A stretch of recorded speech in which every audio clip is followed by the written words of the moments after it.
y a eu beaucoup de projets utopiques de monnaie provisoire, de monnaies qui ne servent que pendant un moment et qu'on ne peut pas additionner.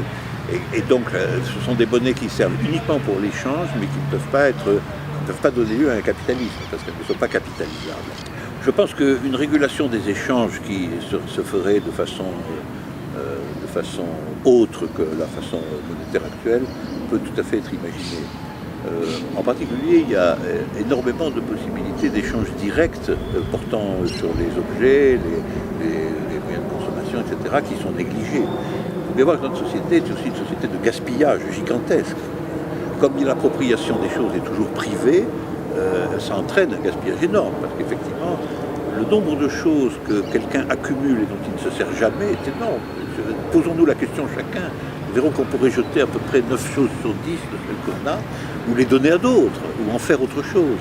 Donc la société non seulement règle les échanges sur la concurrence et sur l'argent, mais elle organise un gaspillage colossal. Donc, je pense qu'il faudrait que l'organisation amicale des échanges se fasse autrement. Naturellement, c'est une question très difficile, très délicate et qui demandera beaucoup de temps. Et je suis persuadé que l'échange, un développement, y compris massif, de l'échange non monétaire est possible. Des sociétés entières ont pratiqué l'échange non monétaire. Elles étaient plus petites que la nôtre, d'accord, mais nous pouvons sans doute résoudre le problème de l'organisation d'échanges non monétaires à grande échelle. Je pense que si nous voulons revenir à un monde véritable, qui suppose qu'on admette les limites du langage et qu'on sache user de la fiction au service des vérités, et non pas au service du désir illimité, eh bien il faut changer les fictions, c'est sûr. Il faut changer les fictions et c'est très important. La responsabilité des artistes contemporains, c'est de proposer de nouvelles fictions.